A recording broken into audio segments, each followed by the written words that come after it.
앞서서 이제 설명을 드렸다시피 이제 제가 오늘 여러분들한테 말씀드릴 순서입니다. 먼저 이제 신속통합에 대해서 뭐 이제 여러 가지 논란도 있습니다만은 어쨌거나 신속통합이 그동안에 추진됐던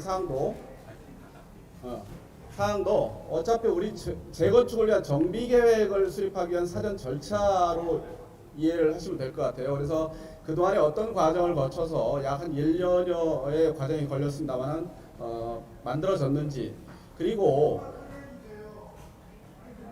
네.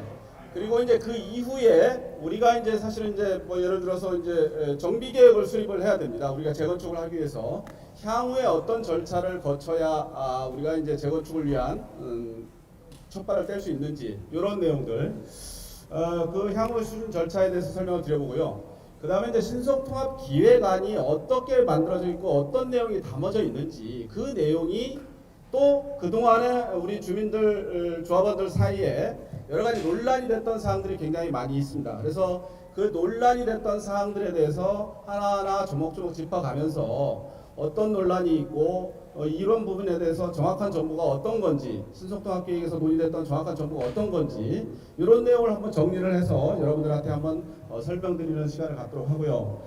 그 다음에 이제 마지막에 이제 사전 질의 사항과 관련돼서 여러분들이 궁금해하는 사항들, 그동안에 이제 굉장히 논란이 됐던 사항 중심으로 해서 주요 이슈 사항에 대해서 여러분들이 이제 질문을 많이 주셨습니다. 그래서 그 이슈 사항에 대해서 하나하나 한 꼭지별로 이렇게 이제 정리하는 과정으로 이렇게 이제 설명드리는 순서를 갖도록 하겠습니다. 자, 이제 그동안에 이제 신속통합 기획에 대해서 이제 진행 과정을 한번 살펴보도록 할게요. 이제 편의상 이제 신속통합 기획이라고 여러분들한테 이제 서울시에서 처음에 추진할 때 신속통합 기획이 어떤 제도고 이러이러한 제도를 통해 가지고 여러분들이 뭐 수용할 건지 말 건지에 대해서 여러분들한테 한번 설명해야 하는 기간도 아마 있었을 거예요. 그게 아마 2021년 12월 아니면 1월인가 아마 그때쯤 했을 거로 기억이 되는데 그때 이제 설명을 한번 했었고 그 내용을 바탕으로 해서 우리 조합에서는 이제 신속통합 기획에 대해서 신청을 했죠. 계획안을 이제 계략적으로 만들어서 주민제 한 30% 동의를 가지고 서울시에 신청을 했습니다.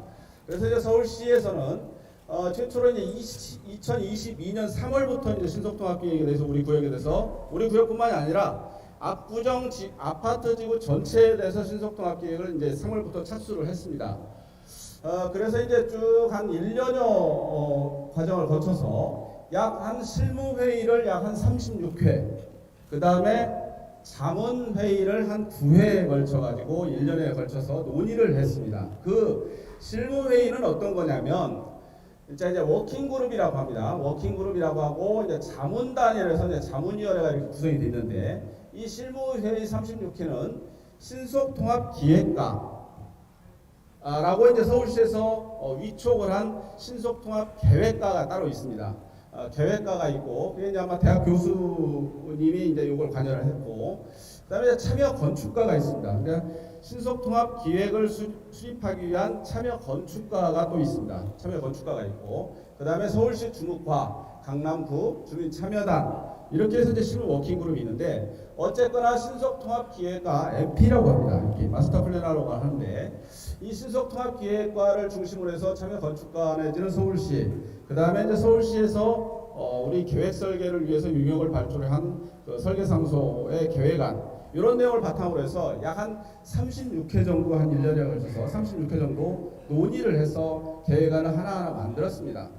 그리고 이제 자문단 구성을 보면 도시계획위원회가 한 10분 정도 수권위원회가 구성이 되어 있어요. 왜 도시계획위원회를 자문단에 제일 중요시 하느냐면, 우리가 이제 정비계획을 수립하려고 그러면 법적으로 도시 및 주거환경 정비법에 의해서 제일 마지막 단계에서 서울시 도시계획위원회 심의를 통과를 해야만 정비계획이 결정이 됩니다. 그렇기 때문에 이 신속통합 기획안을 만드는 데 있어서 어떻게 보면 이제 제일 중요하게 이제 의견 개진을 하는 부분들이 이 도시계획위원회 수권본과위원회 도시계획위원이라고 보시면 될 것 같아요. 물론 여기서 실무 워킹그룹에서 계획안을 만들지만, 이 계획안을 만든 내용을 바탕으로 해서 도시계획위원회 수권본과위원회에서 이제 자문을 해주는 거고, 그거를 수용할 건지 말 건지에 대해서 또 이제 논의는 그 차치하고 보라고 그런 위원회가 있고, 그다음에 이제 건축위원회에서 한 3인 정도 들어옵니다. 자문단에. 왜 이거 건축이었냐면 우리가 이제 신속통합계획을 통과해서 건축 정비계획 수립해서 그다음에 이제 사업시행 인가를 갈 때 우리가 이제 건축 심의를 또 받아야 됩니다. 그래서 건축 심의를 또 건축 심의 단계에서 이 신속통합기획 내용을 갖다가 이제 그 논의가 될 수 있도록 건축 심의위원도 한 3인 정도 포함되고, 또 우리가 이제 건축 심의 이전에 이제 교통 영향 평가도 받아야 되겠죠. 이제 우리 내부의 어떤 교통 처리라든지 외부 우리로 인해서 미쳐지는 영향에 따라서 이제 외부의 어떤 교통 처리 대책도 아마 필요할 겁니다. 그래서 그런 내용들을 다 감안한 어떤 그 논의가 이루어질 수 있도록 하기 위해서 자문을 받기 위해서 교통영향평가위원회 한 5인 정도가 자문단으로 구성이 됩니다. 그래서 총 한 13인 정도, 아니 18인 정도가 자문단이 구성이 돼서 약 한 9회에 걸쳐서 이제 자문을 통해서 그동안 신속통합계획이 안춘이 되어 왔었다. 그래서 이제 한 1년 정도 그래서 이제 2023년도 5월 달에 마지막 자문회를 거치고 아마 이제 올 7월경에 여러분 아시다시피 이제 신속통합계획안에 대해서 서울시도 아마 발표를 한 걸로 기억을 하실 거예요. 그리고 지난 수요일 날 이 압구정 아파트 지구에 대한 지구 단위 계획에 대해서 도시건축 공동위원회 심의를 하면서 이 신속통합계획 논의됐던 사항에 대해서 지구 단위 계획 결정 시에 신속통합계획을 반영할 수 있도록 이미 이 지구 단위 계획이 심의가 통과가 된 그런 상태라고 보시면 될 것 같아요. 그 다음에 이제 우리가 이제 신속통합계획이 한 1년 정도 걸쳐서 이렇게 진행이 됐다고 말씀을 드렸습니다만은, 그러면 이제 우리의 주민들이 요구하는 사항, 우리 조합에서 요구하는 사항, 그 다음에 이제 주민들의 관심을 가지고 있는, 우리가 이제 정비계획 수립 시에 관심을 가지고 있는 사항들이 어떤 과정을 거쳐서 이제 반영이 됐는지, 사실은 이제 우리 조합에서 아마 이제 여러 이사회도 통하고 대의원회, 제가 대의원회 때 설명도 한번 했던 기억이 있습니다만은, 대의원회를 통해 가지고 우리 주민들이 요구하는 사항을 정리를 했었습니다. 그때 한 15가지 정도를 요구사항을 정리를 해서 신속통합 계획 수립 시에 반영을 해주십사 하고 이제 서울시에 건의를 했던 내용인데요. 그 내용을 하나하나 이제 뜯어보면, 횟지를 분할하는 공원은 이게 이제 그때 당시에 이제 지구단위 2016년도에 주민 공람이 됐고, 2019년도에 교통안평가를 심의를 통과했고, 그 다음에 이제 도시건축 공동위원회 심의만 남겨둔 상태에서 이제 멈췄던 계획안인데, 이때 이제 지구단위에서 논의됐던 게 여기에 이제 공원하고, 그 다음에 이제 이쪽에 공원으로 이렇게 토지용계획상 이제 배치가 돼 있었습니다. 그래서 이런 공원들은 사실은 우리 단지의 어떤 그 공동주택 획지를 이렇게 분할하는 형태이기 때문에 이런 부분은 조금 더 조정을 해서 우리 단지를 하나의 단지처럼 이용할 수 있게끔 해달라고 요청을 했었고요. 그렇게 해서 이제 반영이 됐던 부분이고, 그 다음에 이제 구역 내 순환도로 선형을 좀 조정을 해달라고 요청을 했습니다. 이게 뭐냐면, 그때 당시에 이제 2016년 지구단위에 보시면 여기 이제 신현대 2구역에서, 앞으로 2구역에서 넘어오는 순환도로가 2구역부터 출발해서 우리를 이렇게 거쳐서 4구역, 5구역까지 이렇게 연결되는 이런 순환도로 계획이 지구단위 계획에서 논의가 됐었습니다. 그래서 이 순환도로 선형 자체가 우리 3구역 입장에서 봤을 때는 이 남쪽으로 이렇게 지금 이런 형태의 선형입니다. 이러다 보니까 이쪽에 한강변에 있는 횟지가 공원으로 구분되고 또 도로로 이렇게 단절이 되고 횟지가 이렇게 이제 소규모 횟지로 이렇게 분할이 되는 형태로 나타났었습니다. 그래서 이런 부분에 있어서 이 선형을 외곽으로 좀 돌려서 이게 하나의 우리의 횟지로 이용할 수 있게끔 좀 해주십사 하고 건의를 드렸던 부분이 또 이제 반영이 됐고요. 그다음에 이제 초등학교 위치가 이제 굉장히 또 이제 논란이 많이 됐었습니다. 왜냐하면 자 이제 우리가 이제 현재 초등학교가 있는 상태에서 이 남쪽에 있는 부분들이 사실 우리 공동주택 획지로 돼 있죠. 근데 지금 현재 이제 교육환경영향평가에 의해서 우리가 이제 초등학교가 북쪽에 있으면 연구 음영과 관련된 제반 건축 규제가 따릅니다. 그래서 이 초등학교가 이렇게 북쪽에 있으면 이 남쪽에 있는 공동주택 배치에 있어서 굉장히 층수를 굉장히 제약을 많이 받아요. 아마 이제 인접해 있는 부분들은 최대 한 5층, 7층 요 정도밖에 안 나오거든요. 그래서 이제 그런 어떤 교육 환경 영향 평가에 대한 학교 일조 문제 때문에 이쪽에 우리가 재건축하는 데 있어서 건축 배치하는 데 굉장히 불리한 부분이 있기 때문에 이 학교를 이 뭐 원래 이제 지구단위계획에서는 이쪽으로 옮기는 계획을 그때 한번 추진을 했었고, 그게 이제 다시 원위치가 됐고, 그다음에 이제 근본에 이제 추진을 하면서 이거를 남쪽으로 추진을 했습니다. 이쪽. 그러니까 지금 현재 초등학교에서 이쪽 초등학교에서 이제 밑으로 옮기는 걸로 추진을 했고, 이 추진 과정에서는 물론 이제 우리가 이렇게 한다고 해서 되는 게 아니라 이제 교육청에 또 동의를 구해야 됩니다. 그래서 이제 서울시에서 신속통합계획안을 만드는 과정에서 우리 조합에서는 교육청 동의 절차를 거쳤고, 또 학교에 설명회도 하고 학교에 동의 절차를 거쳤습니다. 그래서 그 최종적으로 교육청 동의 받은 내용을 서울시에 제출을 했고, 그래서 신속통합계획을 수립 단계에서 이 학교가 이전되는 걸로 그렇게 계획에 반영이 됐습니다. 그리고 학교 남측은 우리가 이제 필수적으로 여기서 공원이 이렇게 있었습니다만은 공원을 배치해서 사실은 어차피 이 공원은 이제 필수 기반 시설로 또 이제 일정 부분 우리가 만들어야 되기 때문에, 그래서 이제 어떤 건축 계획이 불리한 부분은 이렇게 공원을 배치해서 그거를 갖다가 이제 제약 요인을 좀 해소하는 그런 내용으로 했고요.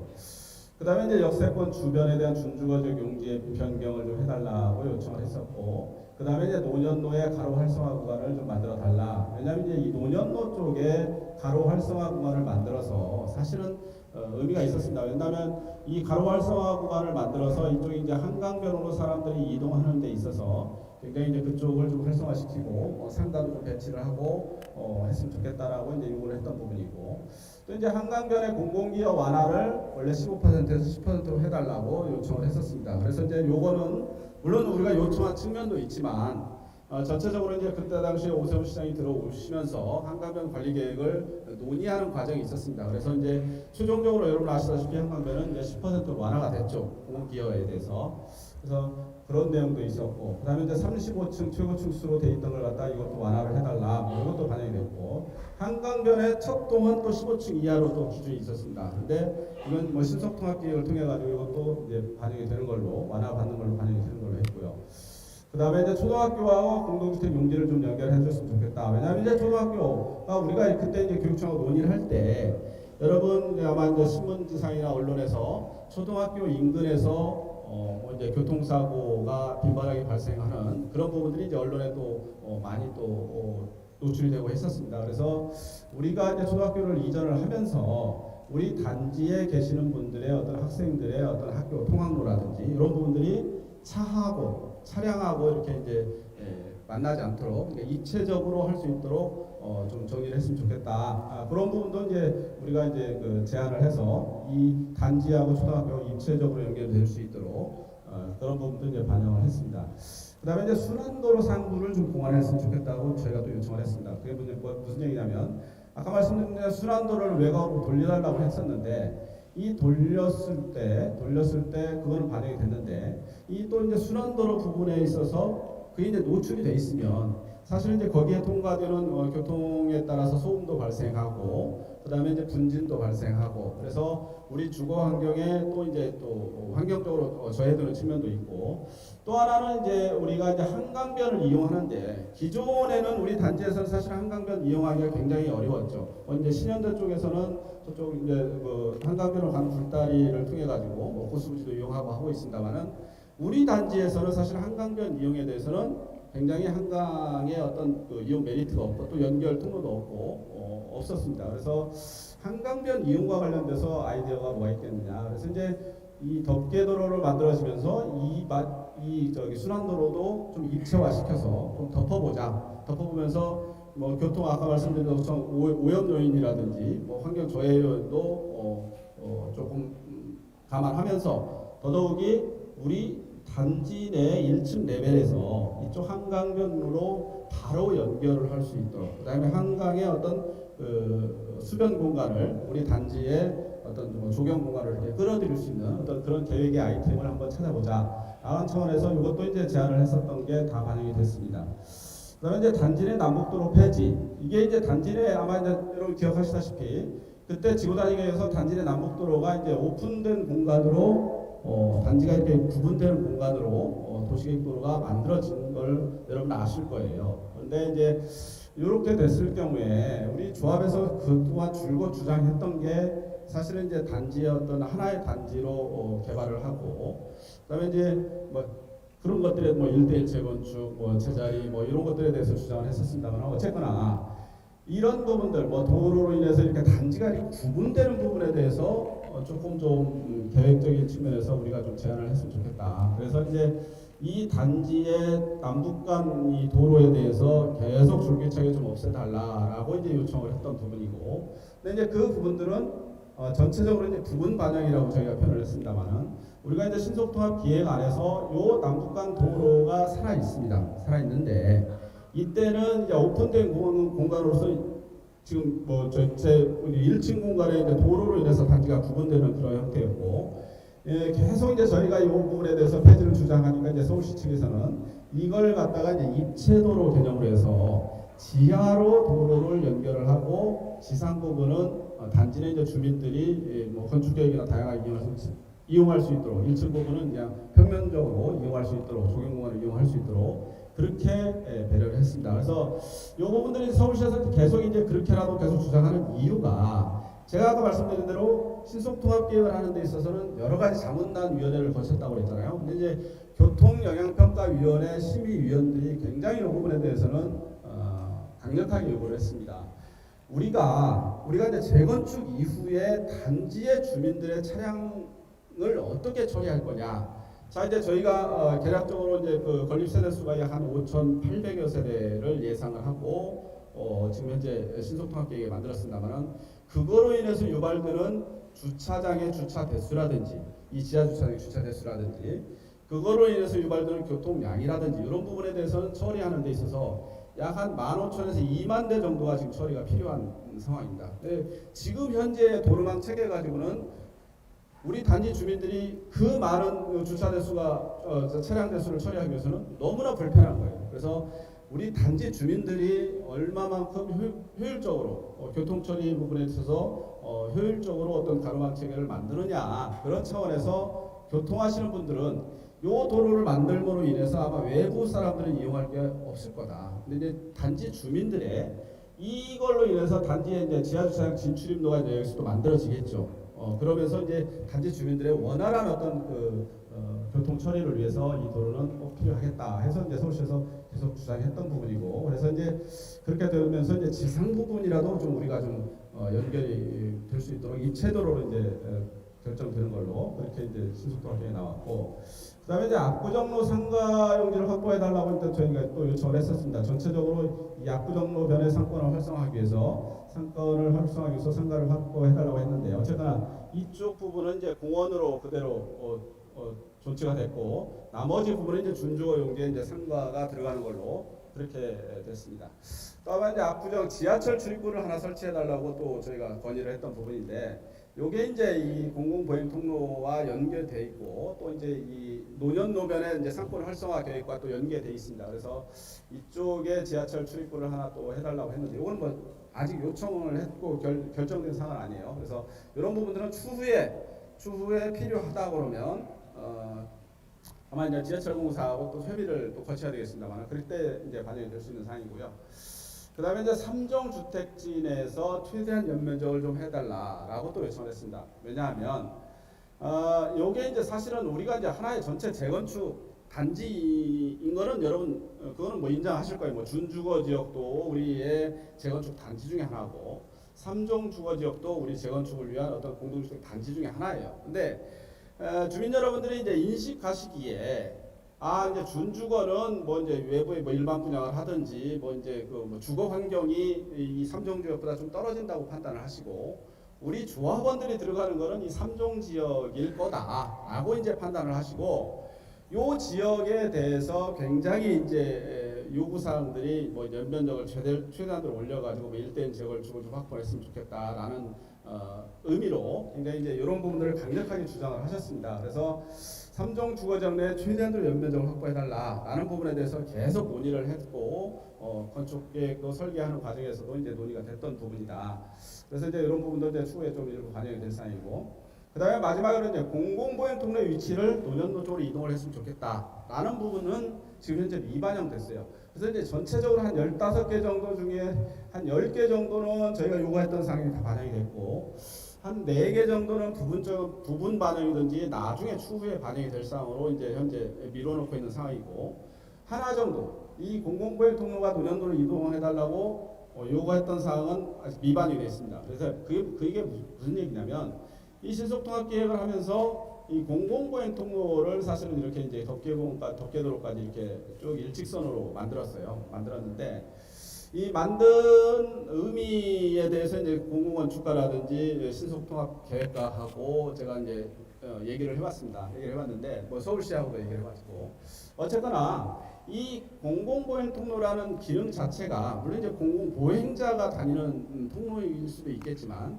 전체적으로 이제 건축 계획상에 어떤 이제 통경축의 개념도 있고, 건축 계획상의 어떤 그 축의 개념도 이제 도입을 한 그런 형태로 이제 반영을 서울시에서 계속 요구를 했던 상황이고, 이 통경축이라는 개념 자체가 이제 우리 단지가 워낙 규모가 크기 때문에 사실 이제 뭐 도면으로 봐서는 뭐 그렇게 뭐 이렇게 표현이 안 됩니다만, 어쨌거나 여기서 여기까지 굉장히 또 굉장히 큰 단지 규모가 큰 단지로 보여지기 때문에 중간을 하나의 분절을 해서 어떤 축의 개념, 통경축의 개념을 반영을 시켜야 된다라고 이제 계속 주장을 했던 부분들이 서울시하고 뭐 신속통합계획과 자문단에서 했던 내용입니다. 그래서 그럼에도 불구하고 우리 조합에서는 뭐 주민들이 이 부분에 대해서 굉장히 반발도 심하고 해서 계속 이제 줄곧 요청을 했던 부분들이 이쪽으로 공공보행 통로로 연결해서 이렇게 연결했으면 좋겠다라고 해서 저희가 안도 만들어서 도면도 제출하고 여러 가지 방법을 통해 가지고 이제 계속 논의를 해왔습니다. 근데 최종적으로 신속통합계획 발표 단계에서는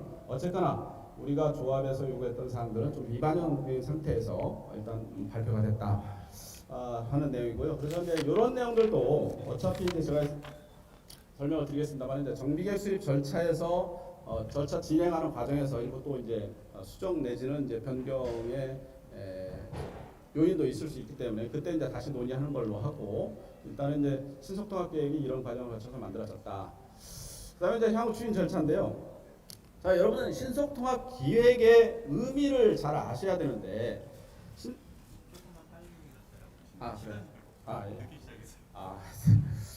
신속통합 기획은 이 법정 절차가 아닙니다.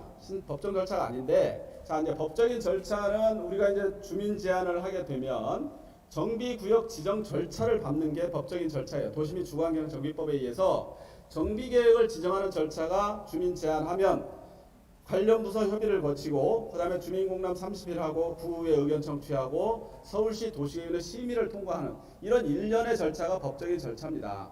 근데 이제 그동안에 왜 신속통합계획이라는 제도가 만들어졌는지, 그건 아마 여러분들도 설명하실 때 들어보셨겠지만 아마 좀 잊어버리셨을 거예요. 그래서 신속통합계획의 의미는 뭐냐면, 자, 법정 절차를 이런 계획이 없이 법정 절차를 진행하다 보니까 관련 부서 협의할 때 의견 나와서 주민들하고 또 이렇게 의견 조율해야 되고, 마지막에 도시계획위원회 심의를 거치는데 심의위원들이 또 이제 엉뚱한 얘기 해가지고 이제 뭐 이런 얘기들, 뭐 아까 막 공공보행통로라든지 뭐 이런 것들에 대해서 주민들이 제안했던 내용하고 심의위원회에서 위원들이 바라보는 시각하고 다르게 되면 그 내용들이 결정이 굉장히 오랜 시간 동안 지연됐던 게 그동안의 재건축 단지, 재개발 단지의 정비계획 수립 절차였습니다.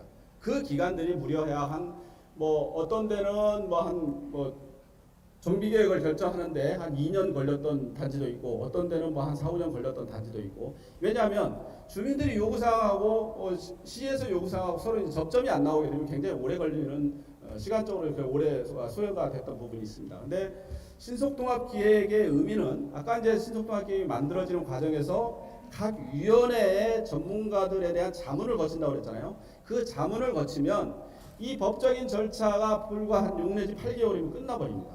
그래서 정비계획이 굉장히 신속하게 결정을 할 수 있다. 그런 차원에서 이제 신속통합계획이라는 제도가 만들어진 거고, 그런 차원에서 지금 신속통합계획안이 만들어진 겁니다. 자, 근데 자 이제 우리가 신속통합계획에 대해서 거부하신다는, 아마 이제 뭐 여러분들이 이제 뭐 동의서도 해가지고 민원도 내고 했다고 그러더라고요. 근데 자, 신속통합계획을 우리가 그러면은 수용을 안 하면 어떻게 될 건지 한번 정리를 해봤어요. 자, 요거는 이제 뭐 신속통합계획, 우리는 이제 우리 구역 같은 우리 아파트 지구 같은 경우는 두 가지가 있습니다. 자, 지구 단위 계획으로 결정을 해야 되는 과정도 있고, 그 다음에 정비계획도 수립해야 되는 과정도 있습니다. 자, 신속통합계획을 할 때 원래 이제 서울시에서 발표할 때 지구단위계획하고 정비계획하고 투 트랙으로 해준다고 했어요. 자, 지구단위계획은 어쨌거나 이 지구단위 왜 하냐면 지구단위계획이 이런 형태로 이제 지금 현재 엊그제 심의에서 결정이 됐어요. 근데 요거는 중요치 않죠. 왜? 요 계획은 우리가 지금 신속통합계획에 나왔던 계획도 아니고 2016년도 계획을 그대로 가지고 와서 이제 결정을 했어요. 그러면서 특별계획구역이라고 결정이 되어 있습니다. 자, 특별계획구역의 의미는 특별계획구역 이 자체가 지구단위 결정된 거 아니에요. 나중에 정비계획을 할 때는 세부 개발계획을 수립을 해서 특별계획구역에 대한 세부 개발계획을 수립을 해야만 그때 비로소 이제 지구단위 결정이 되는 거예요. 자, 이 내용 자체는 지구단위가 아니란 얘기죠. 이거는 이제 세부 우리는 재건축을 위해서는 세부 개발 계획을 수립을 해야 된다라고 보시고 그러한 어떤 세부 개발 계획 수립 절차하고 정비계획 수립 절차를 투 트랙으로 해서 정비계획을 일괄적으로 이제 고시를 해주겠다라는 게 이제 신속통합계획을 수용했을 때의 어떤 향후 절차고, 자, 우리가 신속통합계획을 안 했을 때는 그럼 어떻게 할 거냐? 그러면 이 당시에 이제 지구단위계획 세부개발 계획부터 이제 다시 이제 손을 봐야 돼요. 다시 손을 보고, 자, 우리가 이제 그러면 지구단 신속통합계획 안 하면 그 요 계획대로 우리가 그럼 세부개발 계획을 수립을 할 거냐? 또 논의를 돼 거기서부터 출발을 해야 되는 겁니다. 거기서부터. 근데 요 논의에 대해서는 이미 신속통합계획에서 자문단을 통해 가지고 여러 번에 걸쳐서 안을 만들었는데 그거를 안 받아들인다고 하면, 자, 여기서부터 출발을 해가지고 새로운 논의를 이제 또 시작을 해야 돼요. 자, 우리가 원하는 거 이겁니다. 서울시가 요구하는 사항이 이겁니다. 지리한 어떤 이제 또 협상 과정이 필요하겠죠. 그러다 보면 이 신속통합계획 미추리 시에는 굉장히 어떤 정비계획까지 결정하는데, 그다음에 지구단위 세부 개발 계획을 변경하는데 또 오랜 시간이 걸릴 거다라는 얘기입니다. 그래서 이제 그런 차원에서 제가 한번 간략하게 말씀드려보고요. 신속통합 기획안이 그러면 지난 5월달에 발표가 됐고, 아니 7월달에 발표가 됐고, 최근에 이제 엊그제 도시건축 공동위원회 지구단위계획 안에 지구단위계획 심의를 통해 가지고 이제 확보된 안입니다. 자, 이제 구역계와 관련된 부분에 대해서는 이렇게 결정이 되어 있어요. 압구정 성수 보행교 설치 시에 지구단위의 구역 경계 확장을 검토해라. 자, 지금은 보행교가 이 지구단위계획의 신속통합계획에 자 이제 검토의 여부에 따라서 이제 결정이 되지만 최종적으로 구역계획에 반영된 사항은 아닙니다. 그래서 그때 구역계 확장을 검토하는 거고, 그다음에 용도지역과 관련된 부분들은 자 이제 우리 뭐 아시다시피 이제 대부분의 지역이 이제 우리 주택지는 3종으로 됐고, 그다음에 이제 일부 압구정 역중에 준주거 지역으로 변경하는 걸로 그렇게 결정이 된 걸로 보시면 될 것 같고, 공공시설 등을 한번 보시면 사실은 이제 굉장히 이제 보행교 설치와 관련돼서 이제 논란이 많았어요. 보행교 설치가 뭐 조합에서 뭐 좀 독단적으로 우리 조합에서 요구한 사항이 아니느냐, 뭐 이런 얘기도 있었고, 그런 부분에 대해서 보행교 설치에 대해서 과도한 어떤 비용이 들어가기 때문에 이거는 뭐 우리가 수용이 불가능한 측면도 있다라는 얘기도 있었고, 굉장히 이제 최근 들어서 이제 논란이 굉장히 많았던 게 사실 이제 이 보행교였던 것 같아요. 근데 이 보행교와 관련된 부분들은 논의가 됐던 거는 굉장히 오래 전부터 얘기했습니다. 잘 여러분 그 오세훈 시장의 아마 이제 한강 르네상스, 그러니까 예전에 이제 사퇴하기 이전에 한강 르네상스 할 때부터 사실은 이 얘기가 나왔던 부분이거든요. 그때는 뭐 결정은 안 됐지만 그때 잠깐 뭐 이제 그때는 아마 뚝섬 쪽으로 안 가고 저쪽 이제 아마 은공산 쪽으로 이렇게 연결하는 걸로 아마 논의가 됐던 부분도 있었고, 또 우리가 이제 신동을 하면서 이제 5구역에서 이제 저쪽 뚝섬역 쪽으로 아마 이제 보행 육교에 대해서 또 한번 제안을 하고 또 논의가 됐던 사항도 있고, 그래서 여러 가지 사항도 있었습니다만은 어쨌거나 뭐 서울시나 뭐 일부 자문단이 봤을 때 제일 적정한 위치하고 효과 면에서는 그래도 우리 3구역에서 뚝섬이나 뚝섬 서울숲의 공원들이 굉장히 넓게 또 오픈이 돼 있잖아요. 그래서 이 서울숲까지 연결하는 어떤 그런 차원에서 우리 3구역에서 연결하는 게 계획의 적정성은 제일 좋겠다라는 아마 얘기가 있었고, 근데 이제 그 논의하는 과정에서 서울시가 이제 일방적으로 얘기를 했을 경우에 굉장히 우리 3구역에 대한 뭐 특혜가 그때 당시에 자문단 할 때 우리 준주거지 상향과 관련돼서 특혜 여부에 대해서 굉장히 자문위원회에서 또 논란이 됐었고 뭐 그랬던 측면이 있습니다. 그러다 보니까 이 또 이제 이 보행교와 관련돼서도 이제 이렇게 3구역에 반영시켰을 경우에 또 3구역에 대한 일방적인 또 특혜와 관련돼서 다른 구역에서 또 이제 얘기가 있을 것 같기도 하고 뭐 여러 가지 요인들이 있었습니다. 그래서 어쨌거나 뭐 주민이 제안하는 형식을 취했습니다만은 이 보행교와 그런 형식으로 반영이 됐지만 자 아까 말씀드린 신속통합계획에서 제가 일단 이런 내용들을 이제 추후에 정비계획 수립 시에 구체적인 계획을 가지고 반영을 해라라고 이제 신속통합계획이 만들어졌다고 그랬잖아요. 이게 이렇게 되어 있습니다. 덮개 시설의 규모, 형태, 방법 등 세부 조성 운영 계획은 정비계획 위반 과정 중 관련 부서 협의를 거쳐서 최종 확정하겠다. 자, 지금은 아니다. 확정된 거 아니다. 자, 이제 개략적으로 신속통합계획에 대해서 가이드라인에는 포함이 돼 있어요. 하지만 계획이 정확하게 확정된 건 아니다. 라는 내용을 말씀드리고 또 하나 공공시설의 종류, 규모, 운영 등은 신속통합계획의 취지를 고려해서 관계기관 협의, 정비계획, 이 관계기관 협의라는 건 정비계획 수립 절차상의 관계기관 협의입니다. 이때 협의를 통해서 이제 최종적으로 심의를 거쳐서 확정을 하겠다라는 내용이 되어 있습니다. 다음 이제 용적률과 관련된 부분인데 기준 용적률이 우리가 이제 223%입니다. 허용 용적률에 자치하고라도 그다음에 이제 공공시설들 기부채납에 대한 상한 용적률이 3종 지역하고 이제 준주거 지역 합쳐서 이제 상한 용적률이 279% 내외고요. 그 다음에 이제 도정법에 의한 법적 상한 평균 용적률은 323%. 그러니까 요거는 3종 지역하고 준주거 지역하고 다 합쳐서 우리 압구정 3구역에 대한 전체적인 용적률 체계가 이렇게 결정이 됐다. 요거는 이제 뒤에서 제가 자세히 또 설명을 드려보도록 할게요. 그다음에 이제 주택 공급 계획은 약 우리가 이제 3종 주거지게 한 4,400세대 내외, 그다음에 준주거지게 한 1,400세대 정도 해서 약 5,800세대 내외. 자, 요 내용도 근데 이제 주택 공급이라는 거는 사실은 우리가 정비계획 수립할 시라든가 사업시 인가 때 여러분들한테 이제 그 선호평에 대한 조사를 다 할 거예요. 다 하는데 자, 지금의 어떤 계획은 개략적인 세대수 계획이고 여러분들이 요구하는 선호평형을 다 계획에 반영을 하다 보면 요게 세대수가 더 늘어날 수도 있고 줄어들 수도 있고 그렇습니다. 자, 용적률 범위 내에서 세대수 평형 구성을 하기 때문에 그거는 추후에 또 여러분들하고 논의를 해야 되는 사항이다. 정비계 위반 과정에서 물론 개략적으로 결정을 하지만 여러분들에 대한 의견을 또 수용을 해서 나중에 결정될 사항이다라고 이해를 하시면 될 것 같아요. 요게 이제 도면으로 표현된 신속통합계획의 가이드라인입니다. 그래서 이제 준주거 지역이 있고 우리 3종 주거 지역하고 이제 도로가 이렇게 구분이 돼 있어요. 도로가 이제 이렇게 순환도로 돼 있고 그다음에 이제 2단지에서 넘어오는 지하차도, 그다음에 4구역으로 넘어가는 지하차도 이렇게 또 구성이 돼 있고 이 초등학교가 있고 초등학교 남쪽으로 이쪽으로 제가 1조 때문에 그 공동주택 배치가 어렵다고 그랬잖아요. 그래서 요걸 우리가 건립을 우리가 아파트를 지으려면 세대당 3제곱미터 이상의 의무적으로 공원을 확보해야 되는 부분이 있습니다. 그래서 그 공원을 어차피 학교로 인해서 밀도를 많이 못 올리는 땅에다가 공원을 배치를 해서 우리가 최대한도로 배치하는 데 좀 유리하게 정리를 해봤고요. 그다음에 아까 말씀드린 지하차도라든지 공공보행통로 개념, 그다음에 이제 올림픽대로와 관련돼서 상부의 어떤 그 덮개 공원 여기까지는 지금 현재 정비구역으로 결정됐고, 그다음에 이제 보행 육교와 관련돼서는 아까 말씀드린 대로 추후에 여러분들의 의견 수렴 절차를 거치고 공사비와 관련된 구체적인 계획이 나오면 그때 이제 반영을 하는 걸로.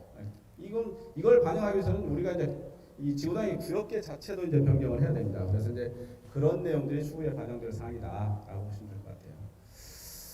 자, 이게 이제 의사결정 구조와 관련돼서 한번 정리를 해봤는데요. 우리가 이제 보행교에 대해서 굉장히 논란이 많았기 때문에 이걸 따로 한번 정리를 해봤습니다. 보행교에 대해서 그러면 어떻게 결정되나요? 우리가 이제 일부 신속통합계획에서 기본 방향에 대해서는 논의가 돼서 승인이 됐지만 추후에 요거를 우리가 결정하기 위해서는 자, 이제 타당성 조사도 해야 되고 기본 설계 내지는 설계를 해야 될 거 아니에요, 그렇죠? 기본 설계 정도는 해야 구체적인 공사비가 나올 겁니다, 그렇죠? 공사비가 나오고 거기에 따라서 이제 실시 설계까지 해서 이제 공사비 산출하고 이 공사비가 과연 우리 주민들이 수용할 내용이냐, 수용할 수 있느냐. 자, 이제 공사비가 들어간다고 해서 무조건 우리가 이제 그냥 공사비를 들여가지고 이렇게 짓는 건 아니죠. 자, 공사비를 우리가 이제 그 기부 체납으로 봐서 그걸 대지로 환산해서 용적률 인센티브를 가져갑니다. 뒤에서 설명을 드리겠습니다만은 그러면 용적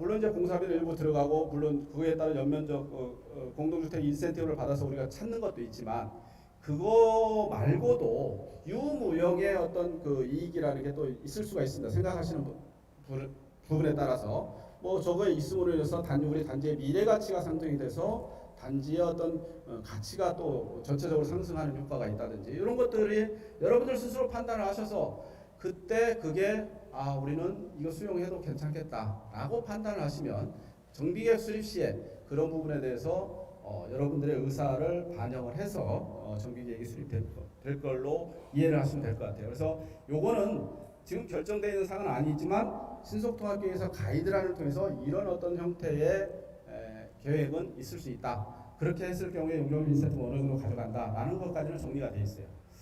자, 요거는 이제 공공기여와 관련돼서 또 하나 이제 그 덮개공원과 관련된 부분인데, 요게 사실은 이제 논의가 됐던 부분들이 초기에 이 덮개공원 관련돼서는 굉장히 그나마 보행계획에 비해서는 논란이 많지는 않지만 논의가 됐던 게, 자, 우리 단지에서 한강으로 연결하는 어떤 한강을 갖다 우리 단지의 어떤 조경공간으로 끌어들이는 어떤 그런 형태가 없다. 자, 요걸 만약에 덮었을 때의 효과를 한번 살펴보자라고 해서 이제 출발을 했습니다. 자, 올림픽대로에 굉장히 많은 어떤 교통의 통과도 있고 또 소음 분진 뭐 여러 가지 뭐 있습니다. 근데 우리가 이제 어떤 최첨단의 어떤 미래의 어떤 주거 단지를 만드는데 요 올림픽대로에서 나오는 어떤 교통 소음이라든지 뭐 분진이라든지 먼지라든지 뭐 이런 것들에 대해서 좀 차단할 방법이 없겠느냐 해서 사실은 전체 우리 단지에 면하는 전체를 이렇게 한번 덮어보는 것도 구상을 했고 여러 가지로 논의를 했습니다. 근데 어쨌거나 협의하는 과정에서 동호대교하고 성수대교하고 그 램프 구간이 있기 때문에 올라가고 내려가는 램프가 있습니다. 그래서 그 램프를 덮을 수는 없기 때문에 덮을 수 없는 그 램프 구간을 제외한 나머지 부분을 한번 이렇게 이제 덮개공원 형태로 해서 한번 구상을 해보자 해가지고 이제 만들어진 안이고, 요거에 따라서 마찬가지로 이것도 이제 기부채납 부분입니다만 어차피 우리가 관리할 수 있는 사항이 아니기 때문에 전체적으로 이제 들어가는 공사비에 대해서 추후에 기본 및 실시 설계를 만들어서 공사비가 산출이 되면 이 공사비에 따라서 우리가 받는 이익하고 이런 것들을 또 우리가 또 따져봐야 됩니다. 그래서 이제 그때 최종적으로 의사결정해서 이것도 가는 사항이다라고 이해를 하시면 될 것 같아요. 이거 이제 그다음부터는 이제 용적률과 관련된 또 이제 논의 사항들을 한번 살펴보도록 하겠습니다. 굉장히 이제 용적률에 대해서 얘기도 많이 있고 그렇습니다. 자, 용적률의 결정 과정을 한번 살펴보면 우리가 이제 기준 용적률이라고 하는데, 요거는 기준 용적률은 우리 단지만이 아니라 서울시에서 재건축을 추진하는 단지는 다 똑같이 적용합니다. 다 똑같아요. 자, 3종 일반 주거지역의 기준 용적률은 210%. 다. 단지 아파트 지구에서의 기준 용적률은 원래 기준 용적률이 210이고 허용 용적률이 거의 20%를 더하게끔 돼 있는데, 이 허용과 관련돼서는 일반 재건축 단지에서는 수용 여부를 조합에서 별도로 판단하게끔 돼 있어요. 그래서 기준이 210인데 우리 아파트 지구에서는 이미 20%를 이미 다 허용을 반영한 내용이 기준 용적률로 하게끔 돼 있습니다. 그래서 아파트 지구에서는 훨씬 더 이제 기준 용적률 자체가 높아요. 근데 기준 용적률이 230이에요. 원래 아파트 지구의 3종 지역. 근데 이제 우리 지역 같은 경우는 이 3종이었으면 230인데 2종 7층 지역이 또 있고 2종 지역도 있고 일부 1종 지역도 있어요.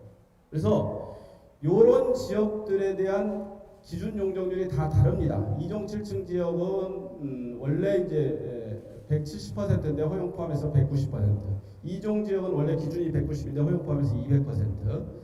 그 다음에 이제 3종은 230%, 1종은 150% 이렇게 되어 있습니다. 그래서 요 면적을 가중 평균을 하면 우리 전체의 3종 주거지역, 그러니까 준주거지역을 제외한 3종 주거지역의 기준 용적률은 220.4%입니다.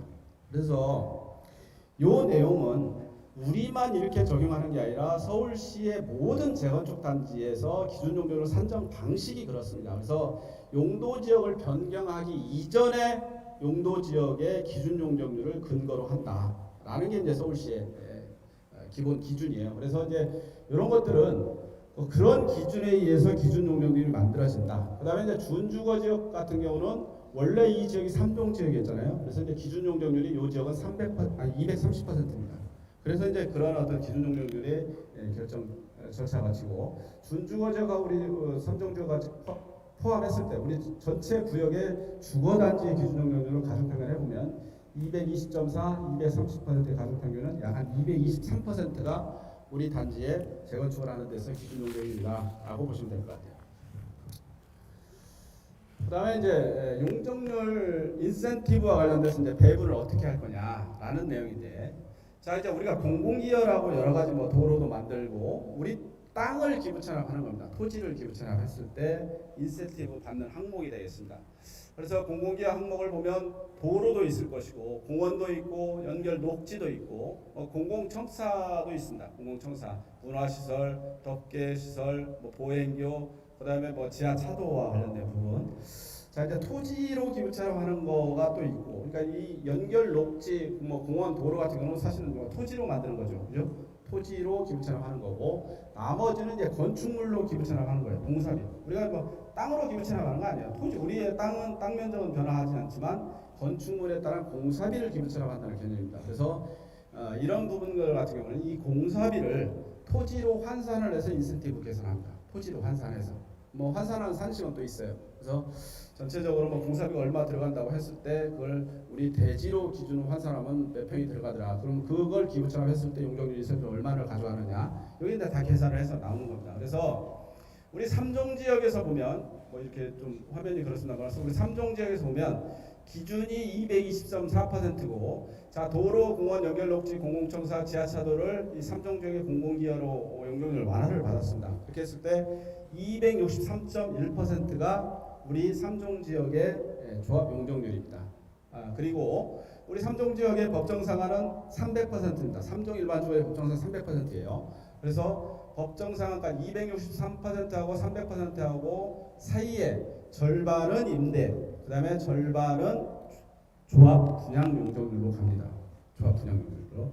그래서 이제 임대라는 게 이게 한 460여 세대가 그래서 생기는 거다라고 보시면 될 것 같고, 자 우리가 이걸 기부 체납으로 인해서 우리가 용적률 완화받는 그런 연면적의 양이 어느 정도인지 한번 계산을 해봤어요. 연면적으로 용적률 완화량이 약 한 42%가 됐을 때 연면적으로 약 한 94,000제곱미터입니다. 그러니까 우리가 토지로 기부 체납함으로 인해서 우리가 용적률 인센티브를 받아서 그 건축 연면적으로 받아들인 게 우리가 추가로 더 할 수 있는 게 약 한 94,000제곱미터가 용적률 인센티브 양이다라고 보시면 될 것 같고, 그런데 이제 준주거 지역도 역시 마찬가지로 이제 배분을 해야 됩니다. 그러니까 공공기여량을 준주거 지역하고 우리 삼종 지역하고 면적이나 이런 거의 기준에 의해서 이제 배분을 해야 되는데, 우리가 이제 준주거적도 이렇게 뭐 건축물로 기부처 덮개 시설, 뭐 보행교, 뭐 이런 것도 도로 일부 이런 거 다 포함했을 때 이게 이제 기준 용적 230, 상한 뭐 361% 올라가고 법적 상한이 약 438%까지 했습니다. 이렇게 했을 때 여기도 마찬가지로 이제 용적률 완화량이 약 한 131%가 올라가는데 약 한 5만 8천 제곱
그만큼에 해당되는 만큼의 임대주택이 줄어들겠죠. 그죠?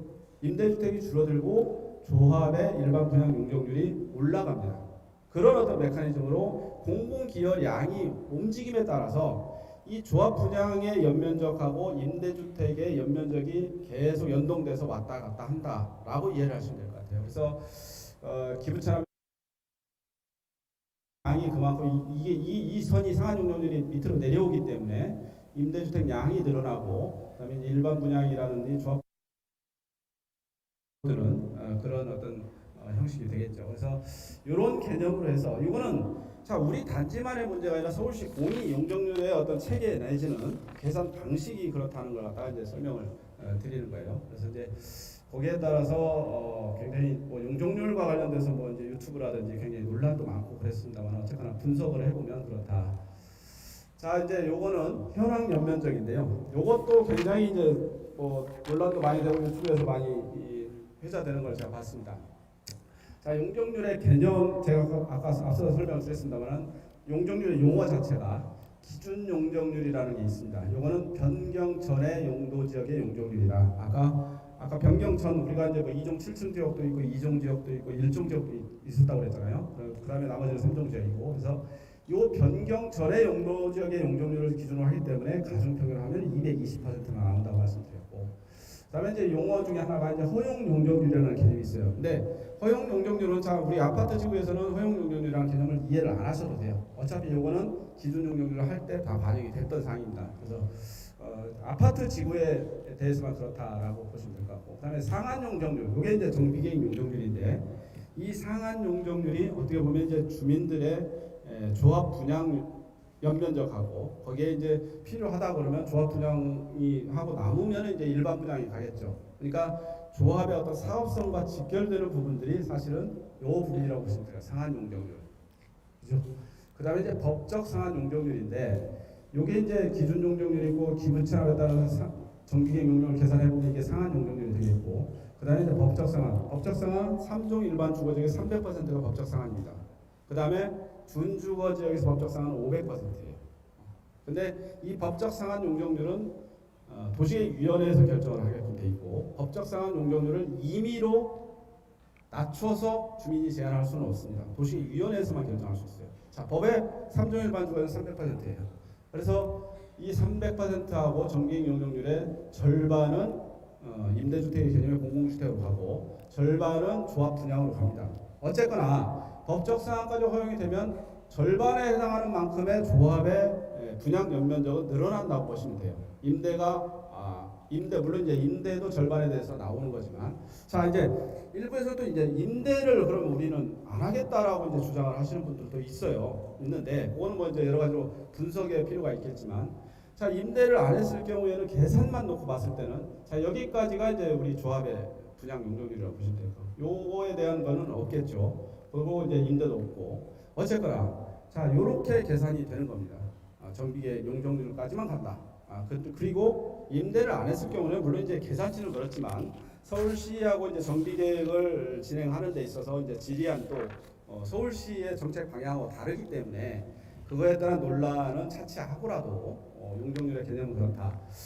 또 하나, 자 이제 현황 용적률이 이제 서울시에서 신속통합계획 발표할 때 244%로 사실은 뭐 발표가 좀 잘못된 측면이 있습니다만 그게 발표가 됨으로 인해서 굉장히 또 논란이 많았어요. 그래서 저희가 이제 현황 용적률을 한번 저희가 한번 살펴보니까 저희가 용적률 산정 면적이 연면적이 한 58만 4천 제곱미터 우리 건축 연면적이 지상층 연면적이 그렇습니다. 건축물 대장을 기준으로 했을 때 그랬을 때 이 초등학교 학교 용지를 포함을 하면 약 한 181% 현황이 그다음에 이 학교도 어차피 이건 뭐 국공유지기 때문에 이전하기 때문에 국공유지를 제외했을 때는 약 한 학교를 제외하면 188% 이렇게 이제 분석이 됐어요. 근데 244%라는 게 뭐 서울시 현황용률 발표가 신속통합계획에 어떤 내용이 들어가다 보니까 굉장히 어떤 뭐 논란들이 많았었는데 자 이 244%가 저희가 알아보니까 우리가 신속통합기획을 추진을 할 때 사실은 신속통합기획의 어떤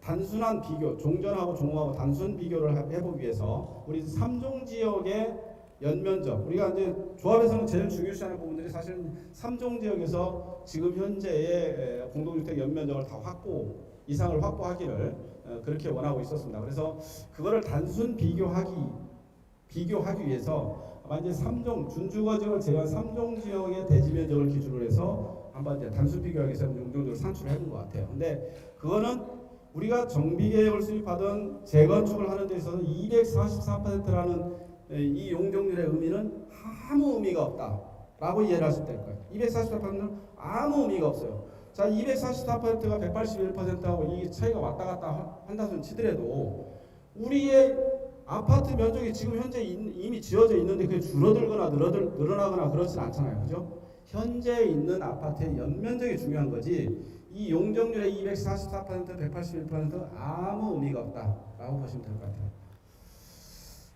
그 다음에 이제 그 건축물 추가 기부 체납에 따라서 인센티브 내용입니다. 자, 이제 우리가 신속통합계획에서 의무승부담이 있습니다. 우리 지역에 자 이제 3종 일반 주거 자 이제 한강변을 10%로 기준으로 서울시에서 했다고 그랬잖아요. 10%에다가 우리가 2종 7층에서 이제 3종으로 종상향하는 거. 그다음에 2종 일반 주거지역에서 3종으로 종상향하는 거. 그다음에 3종에서 준주거지역으로 종상향 하잖아요. 그죠? 재건축 이후에. 그러면 종상향을 하게 되면 그 10%에다가 추가 기부 체납이 필요합니다. 이게 이제 기준으로 정해져 있어요.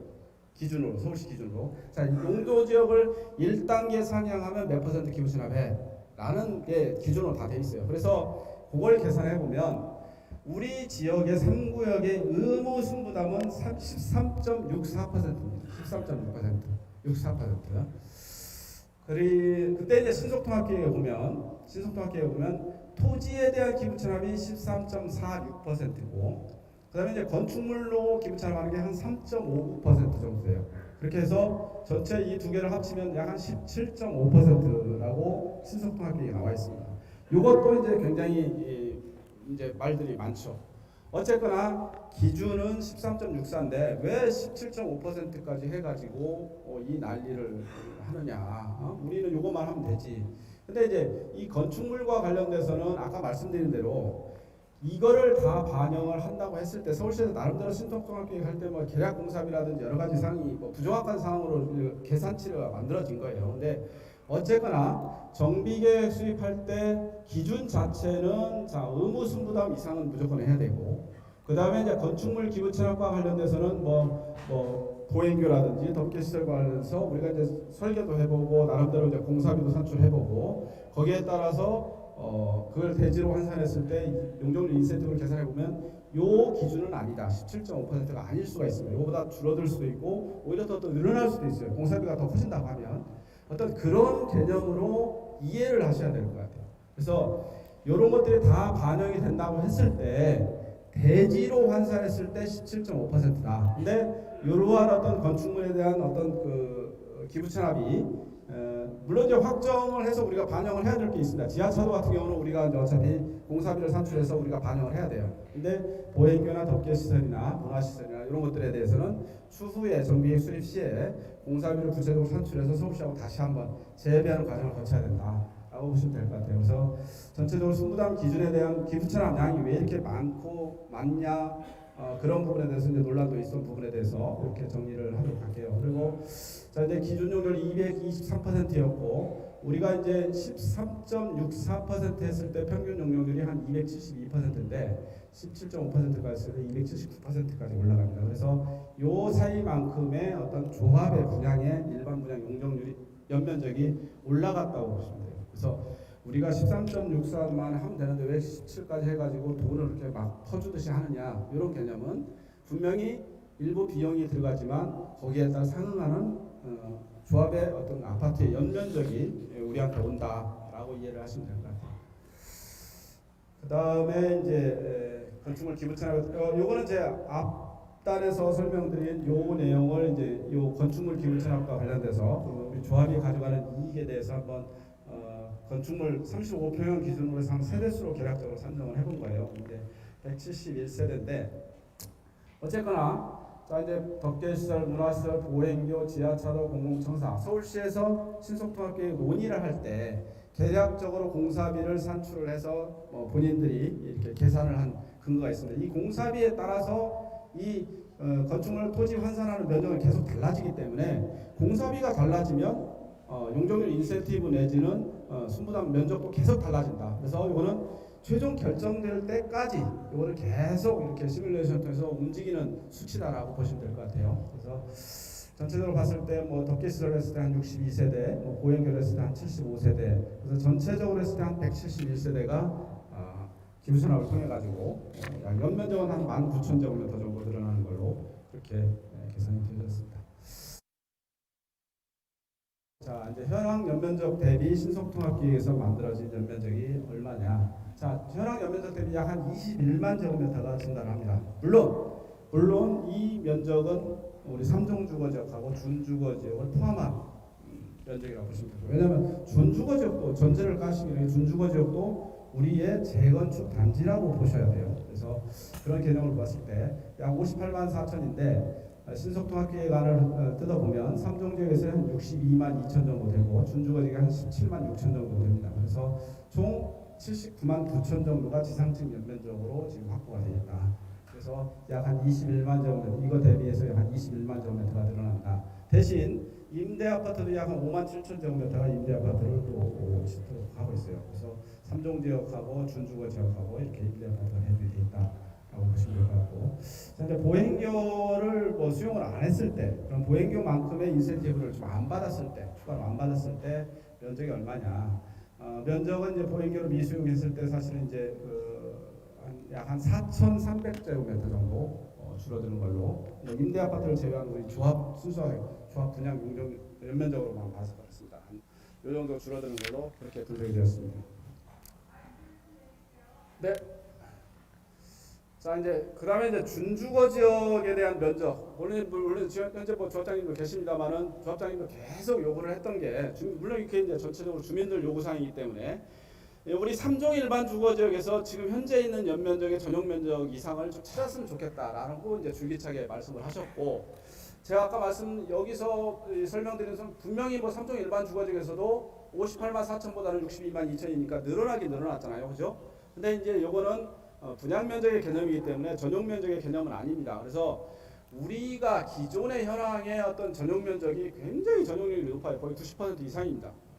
현실적으로 90% 이상이 될까는 좀 의문스럽지만 어쨌거나 공구상으로는 그래요. 근데 요즘 지어지는 아파트의 전용률은 보통 한 70에서 80% 사이에 보통 이제 전용률을 보이고 있습니다. 그러다 보니까 지상층 연면적은 이렇게 늘어나는 것처럼 보이지만 전용 면적으로는 사실은 요거의 기준만큼 조금 안 되는 측면이 있어서 계속 이제 주장을 했던 부분들이 준주거 지역을 좀 면적을 좀 줄이고 이 3종 지역을 좀 넓혀서 그 전용 면적을 조금 더 3종 지역에 확보를 했으면 좋겠다라고 계속 얘기를 했고 서울시가 계속 얘기를 했던 부분입니다. 그래서 이제 준주거 지역을 혹자는 뭐 전체 준주거 지역 없애고 그냥 3종으로 갔으면 좋겠다라고 이제 주장하시는 분도 있어요. 그래서 그런 부분을 한번 좀 정리를 해봤는데, 자, 신속통합기획안에 보면 3종하고 준주거 지역이 이렇게 이제 구분이 돼 있을 때, 요게 사실은 이제 이 도로가 이렇게 중간에 있어가지고 참 어렵습니다. 그래서 이 준주거 지역을 면적을 줄이려면 이 도로를 자꾸 밑으로 내려야 되는데, 여기서부터 도로가 이제 일관성 있게 이렇게 일직선으로 오는 측면이 있기 때문에 이 내리는 것도 한계가 있어요. 그래서 사실은 우리가 이제 계속 요구를 하니까 서울시하고 신속통합기획을 할 때 이 선형 자체가 여기서 좀 꺾어진 거 보이시잖아요. 이 꺾이면서 준주거 면적을 사실은 좀 줄이긴 줄였어요. 최초 계획안보다. 그렇지만 더 이상 줄이기가 좀 힘든 측면도 있는 것 같다라는 생각을 가지고 있고, 요거에 대한 어떤 이제 연면적의 개념인데요. 아까 말씀드린 대로 이제 기준용률 223%, 상한율 279%, 요게 이제 법적 상한이 322%인데, 요거에 이제 임대주택이 가고 조합의 연면적은 요만큼 이제 늘어납니다. 이만큼. 요게 한 22만 늘어난다고 그랬잖아요. 요게 늘어나고, 자, 이 준주거 지역을 이제 3종으로 전환했을 때 그럼 한번 분석을 해봤습니다. 저희가 보니까.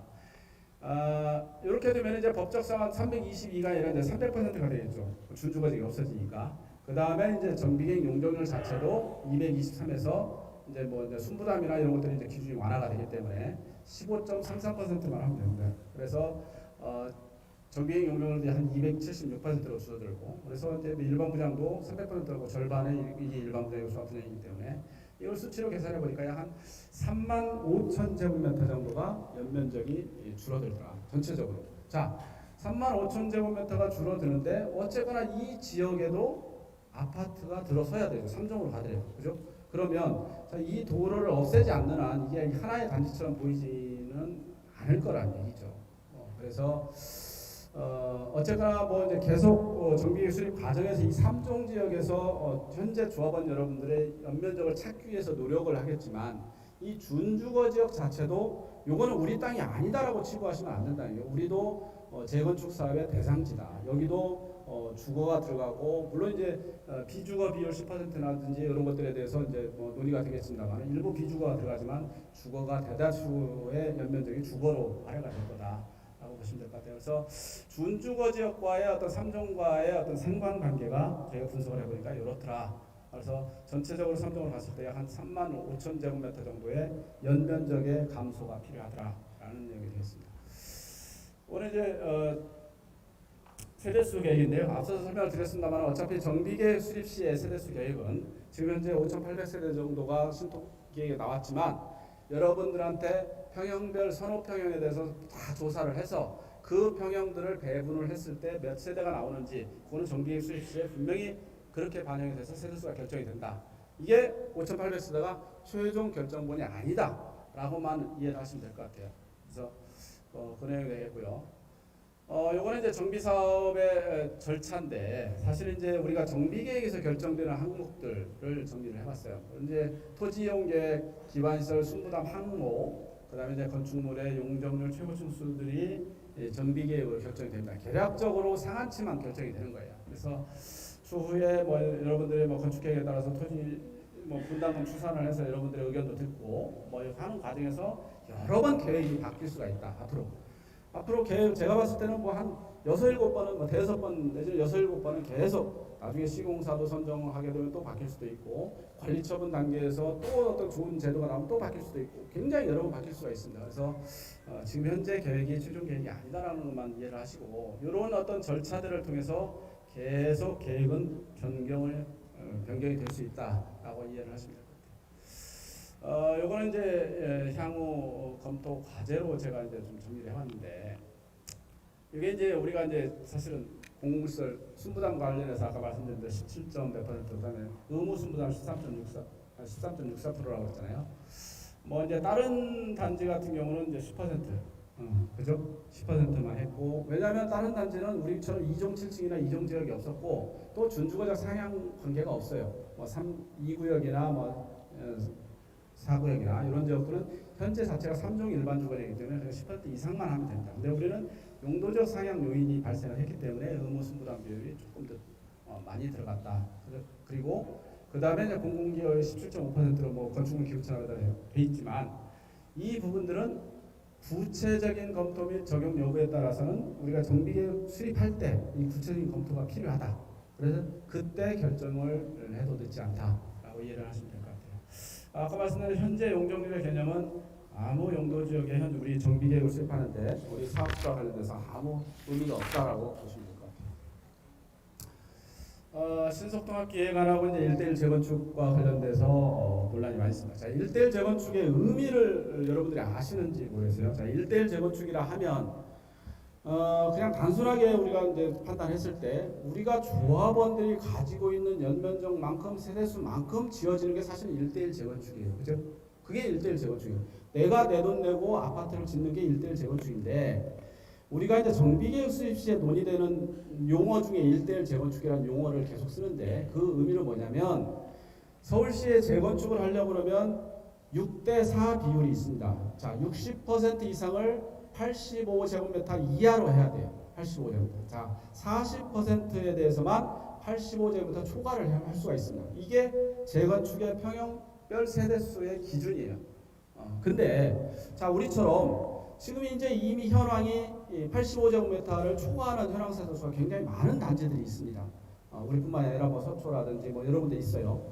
이런 지역에 한해서는 지금 현재의 여러분들이 살고 계시는 평형의 전용 면적의 30% 이내로만 증감을 하고, 그리고 용적률이 더 남으면 나머지는 전체를 85제곱미터 이하로 구성을 해라 라는 게 이제 도정법에 의한 내용입니다. 그래서 그런 부분들을 1:1 재건축이라는 용어를 많이 써요. 그래서 우리 같은 경우는 신속통합기획을 추진할 때 우리는 당연히 이 법에 있는 1:1 재건축의 어떤 개념들을 도입을 해서 평형별 세대 구성이 되어 있다라고 이해를 하시면 될 것 같아요.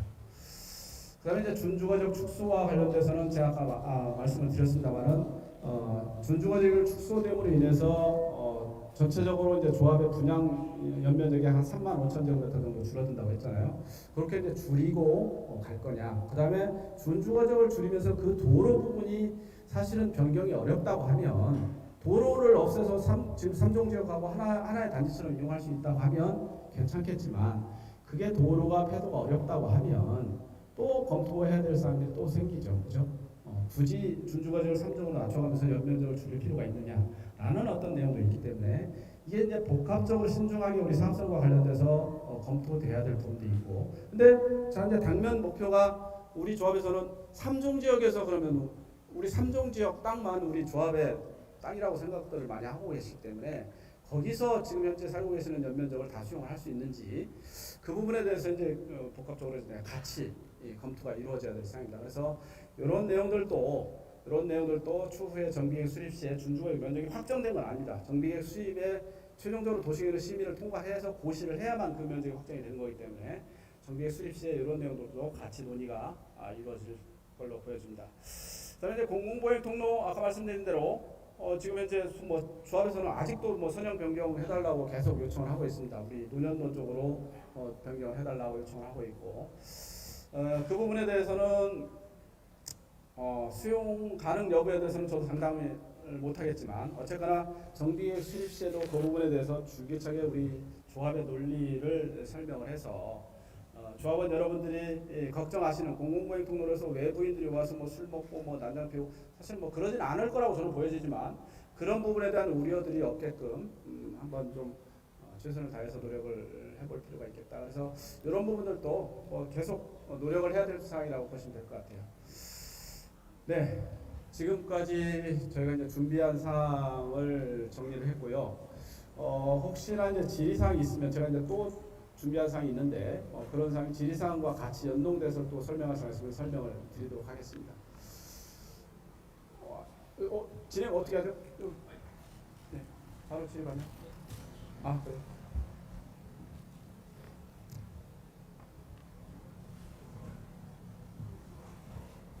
네, 바로 우리 조합에서 단 한 번도 검토한 적이 없어서 다시 한번 말씀드립니다. 이 문제는 정비계획 위반하도록 되어 있는 겁니다. 그래서 사실은 임대주택을 안 짓고 이렇게 한다는 것 자체가